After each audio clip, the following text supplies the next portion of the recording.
We are so honored that you would come and join us, and we would love to give you a visitor's packet if you would like that. And if you would, just raise your hand and we'd be happy to come and give it to you. If you are too shy, you can pick one up at the desk on the way out. So here we are in a great good day, ready for what? Whatever Spirit is going to evoke within each and every one of us. And none of us know what that is yet. So all we need to do is be open and receptive and listening and see what pertains to me in my life right now. And so the great topic today is procrastination, a big word, but it's one we all know about. And we know that procrastination is the art of postponement, of delay, of putting off things. And we are very familiar with it, either because we are procrastinators ourselves, or we live with them, or they're around us or about us. But know it we do. And we know what a challenge all of that is. Well, this week we're going to be asking ourselves what we are going to do about it all, if anything. And I am knowing we're all going to do something about it. And so we look at this and we see what it is bringing to us today, the gift that it brings us today, because there's a gift in everything and we can learn from everything beautifully, with grace and ease if we so desire, or the hard way if we so desire. It's up to each and every one of us. So there was a middle-aged man, and he was at a point where he wanted to do something a little bit more wonderful with his life. So he had made an arrangement to see a counselor at the community college. And he was having the interview with the counselor. And during the interview, it came up that he had always had in his mind how wonderful it would have been if he had only signed up for medical school and become a doctor, because that was very close to his heart and it was still on his mind. And so the counselor got very animated. He said, "Oh, well, that's what you must do now. You must sign up for all the medical classes and become a doctor." And of course the man looked at him as though he was off his rocker and said in a very puzzled way, "I can't do that now, I'm too old." That's something you do when you're young. Don't you know it takes at least 7 years just to take the classes and finish the course? I need to be much younger to do that. And then the counselor just looked very intently at the man and gently said, "Well, tell me, good sir, if you don't pursue your studies in medicine, how old will you be 7 years from now? Did you come here tonight to contemplate growing old or growing up and forward?" The man went away with a great deal to think about. And this week we will be thinking a great deal about that too, for all of us can identify with this man. Every time you and I pause and say, "Oh, I can't do that because I'm too whatever. I cannot do that because I haven't got whatever," and the list goes on. And each and every one of us in this room has our own list of I can't because. I can't because. And yet that's not what the teaching is. That's not what we are created to be.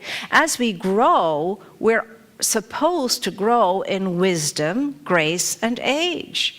So as we grow in age, we are, or can, be discovering more and more and more of the essence of ourselves, the abilities of ourselves, the beingness of ourselves. That's given to each and every one of us. And yet you look around you and that doesn't seem to be what most of us are doing. We're just concerned about growing old. So God only knows how much money we spend on potions and lotions and creams to stop us from growing old, and yet it doesn't happen. Those creams cannot do that. I need to have an internal elixir that's going to do that for me, not the pills, potions, lotions, and creams. But on the other hand, it keeps the economy going and people in work. So we're contributing in some way when we enter into that kind of commerce. So we look at this man and we see ourselves in him, and we ask ourselves the question this week, would I end up in a situation like that thinking, oh no, I'm too old to do what my heart's desire is? I ought to have done that many years ago. You know, you can only do it when you're ready to do it. And sometimes you're not ready to do it until you reach a certain calendar day, and then you're ready. Look at Grandma Moses. And there's a great Irish writer, too, who started her writing career at 64. You know, so it's never too late to do whatever it is your heart is calling you to do, engage in, and get on with. Look at the hours and hours and hours and days and days and days and weeks and weeks and weeks that you and I spend wishfully thinking, longing for something, wondering if it could possibly happen, dreaming, wishing, dreaming. But those dreams never get realized because we don't take it to the next step, which is to take a step. You see, procrastinators are too filled with a sense of lack of initiative, lack of exertion, lack of movement in the direction of their good.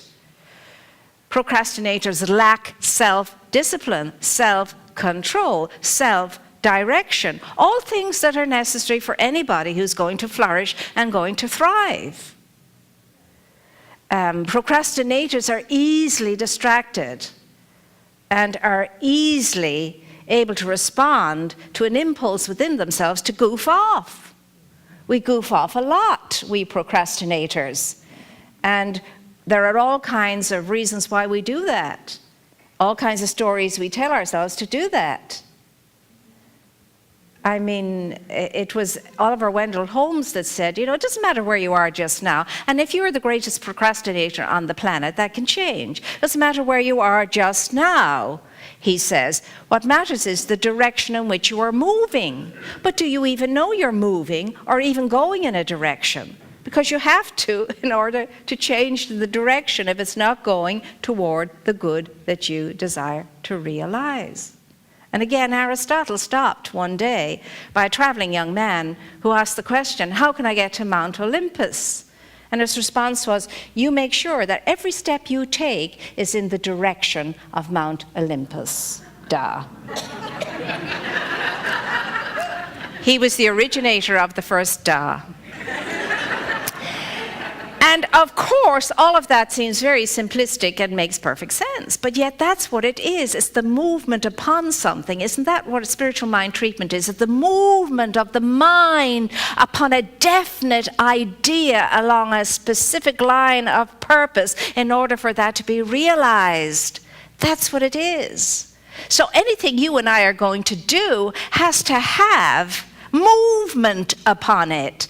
I can assure you that when we pick up the remote control, sit in our TV chair, that's not happening. That's one of the biggest things that causes us to procrastinate. Another one is the endless time we spend surfing the net. And not to mention Facebook. Come on, Facebook. And all of the other trivial pursuits, and I don't mean the game, that we engage in, all that superficiality stuff that we're engaged in at the level of simply distracting ourselves. That's the only intention. I have to veg out. I have to chill out. I've had such a day. That's fine. But that kind of vegging out and chilling out is not going to do much of anything for you once you're finished with it. It's going to make the weight of all the stuff that has to be done yet heavier on your shoulders. The best way to chill out and veg out is to do some contemplation, meditation, go into the stillness, go into the quietude, go into the silence. That will rejuvenate you and refresh you, and me too. 5 minutes of that is worth an hour of the other stuff. It really is. I mean, we are so addicted to our gadgets now that one woman lost her children because she was spending 18 hours a day in front of her computer surfing the net. We have 12-step programs now for those addicted to their gadgets, and therapies of all kinds and so on. And that's how easily you and I are distracted and moved away from the good that we desire to accomplish because we're goofing off in these ways. And at the end of the day, goofing off is goofing off. It just is. It's just that. And so what we are asked to do this week is to look at our lives and see, what is it I have been putting on the back burner for so long? What is so high up on the top shelf that it's covered now by cobwebs and dust bunnies that I give names to because they become pets? Whatever that is. That's what I was sharing this morning. I share at every memorial service that the last thing that the person who has gone ahead of us, gift that gives us, is to ask ourselves that question: what am I putting off? What am I postponing? What is it in my life that I know I need to take care of? What is it that needs to be mended, fixed, healed, let go of, or attracted into my life for me to really be able to check that off my list and feel good about it? What is that? Well, when do I think I'm going to do that? When am I going to check all those things off my list? Mañana? There is no mañana. There's no yesterday. There's only now, this moment, here. There's no other place to take care of it except now, here, in this moment now, because none of us know how many tomorrows there are going to be, none of us. I can assure you, I've assisted so many people making their transition. At the end of their days, they're not saying, gosh, oh golly gee, I wish I could make one more entrance on my Facebook page. I wish I could surf the net one more time. Oh my gosh, I wish I could watch that television program and get the last episode of whatever. None of them have ever said that or shared that. None of them ever wanted to do that. None of them wanted to play a last round of golf. None of them wanted to do any of that. Do you know what was on their minds? Gee, I wish I had done more of good in the world. I wish I could have been more in the world. I wish I could have loved more in the world.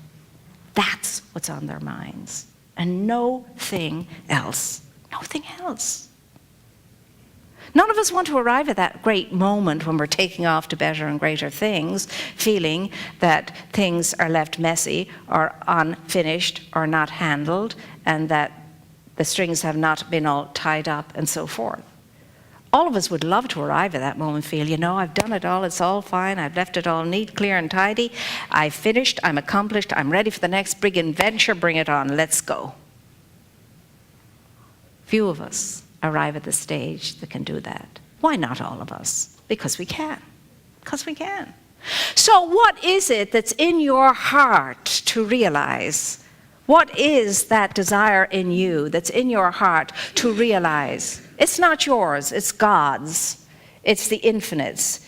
It's infinite intelligence, divine idea in you wanting to express itself through you. We're just not giving it an outlet, that's all. We're just not allowing it to express itself because we are thinking from the small me. Me can't do it because me isn't enough. Me hasn't got, etc. Of course we'll do bupkis without understanding that I am not alone, I am accompanied. And that which accompanies me is in me, the great part of me, the greatness within me. It is my best self. It is my soul, my higher soul, the oversoul, as Emerson would call it, the best part of me, the great part of me, the truth part of me, the essential essence of me. And that's what's always wanting to express itself through me, and yet I get in its way because I'm just not jolly well ready yet. I'm not ready. It's not time. Everything hasn't come into place yet. I'm waiting for the perfect situation, etc., etc., etc. Well, it's waiting we'll be, as my mother would say. As long as you're waiting, it's waiting you'll be. The thing about all of our dreams and all of our thinking about our dreams and talking about our dreams and so on and so forth, they don't come into materialization because we don't take the next step, which is to take a step, which is to move upon it, to do something, to get to it, to move toward it. No, we're sitting down and we're waiting for some person, place, or thing to come to us, pick us up and carry us and bring us over to the thing that we wish to realize. It's not going to happen. I have to pick myself up. I have to bring myself to the good that I desire. Nobody else can. So I must work with myself, not against myself, but with myself, because I can. It's given to me to realize any good thing that comes into my mind that I think I might want to engage in.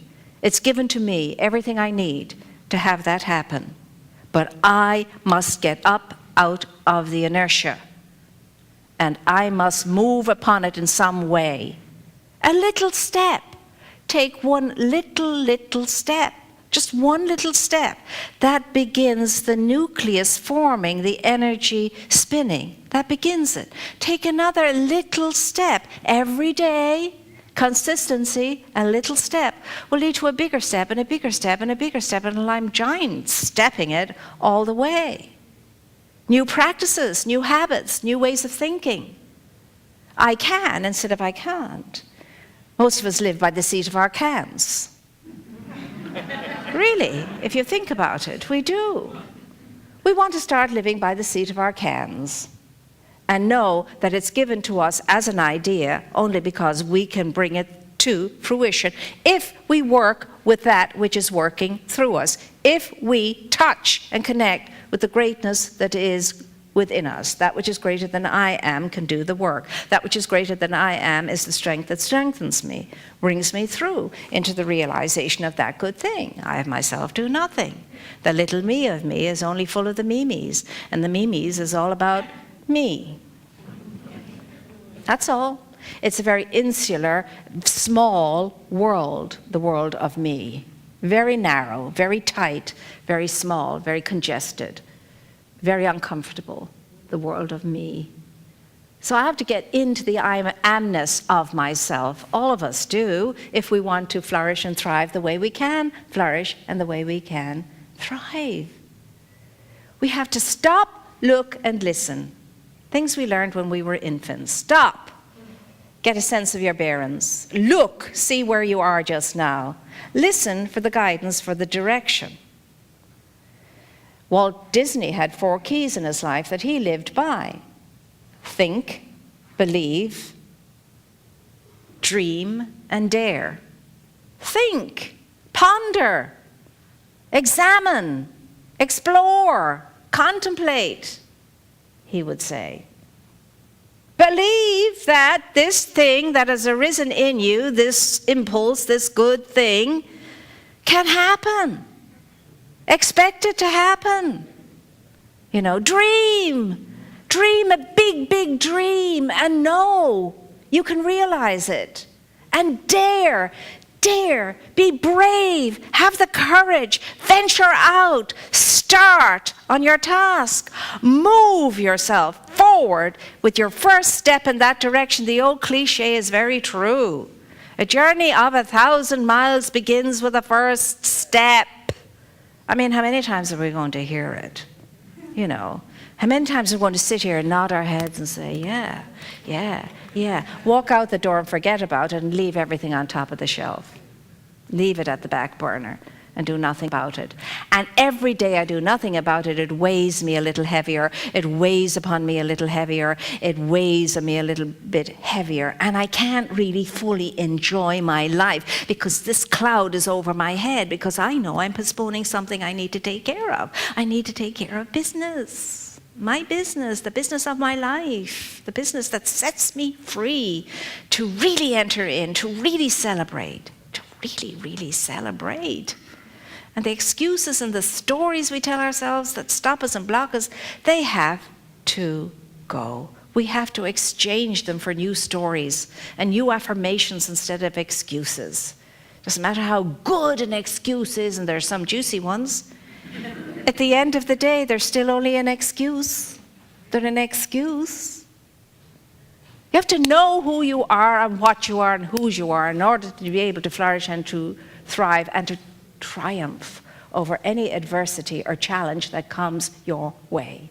The only way I know of doing that is to indeed make a close walk with the source within ourselves, the provider of our good, the giver of life unto us, the lover of our souls, the one who desires only our fullness and our plenty and our unlimited joy and peace that passes understanding, and our aliveness. Anybody who knows God will be, as Saint Irenaeus said in the 4th century, the glory of God fully alive. Anyone who knows God. You and I are not here to learn more about God, hear more about God. We're sick and tired of hearing all of it about God, about God. You and I are here because we want to feel God. We want to know God. We want to have the experience of God. We want to have that sense of bigness and moreness and that beautiful, beautiful connection with our source. That's what we want. That's all we want. It's certainly all we need. And even though we don't think that's what we want and we pursue other ways of getting what we think we want, what we want is the deep, close, abiding walk with the source of our being and the provider of our good. That's all we want. Now, how am I going to know and feel the presence and the power of God if I don't first feel it here? And if I don't, secondly, feel it in you, I need you to mirror back to me the power and the presence and the life and the light and the love of God. I need you to do that so that I can pick up that reflection in myself. And I need to do that for you. We need to do this for each other so that we can know God is, and God is all there is, and there is only God. And those are not just words anymore that we hear or read or see someplace, but we read them and see them and feel them within ourselves and each other. Oh my goodness. What a world we would be in if this could be our experience. And it can be our experience. We're set up for this. We're born for this. We came into being for this, to be the radiating point of power through which the infinite in all of its magnificence expresses itself through you and through me. That's the only reason why we're here.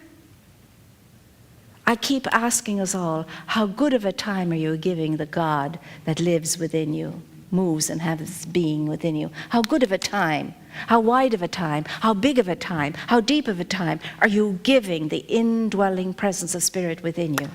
Or are you keeping it all crunched and squished and squashed because you put the brakes on your own good, and nobody can put the brakes on your own good like you can? Nobody can do it as well as you can. It's time this week to look at our lives, to look where they're going, to look at what we're postponing. It's time to take our foot off that brake pedal and let ourselves rip, let ourselves roll, let ourselves go with gusto in a realization that right where I am, the glory of God and all of its power and life and light and love is. And where that presence is, all is well. Will you, with me this week, endeavor to look at all that we have shelved, choose one thing, just one thing, and work upon it now to realize that good and lighten our load? Will you join me this week? Yes. And so it is.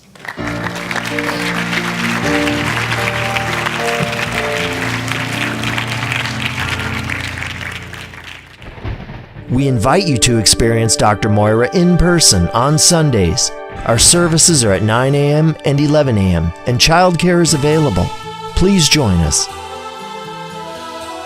If you enjoy these messages and would like to make a donation to our center, please visit our website at redondocsl.org.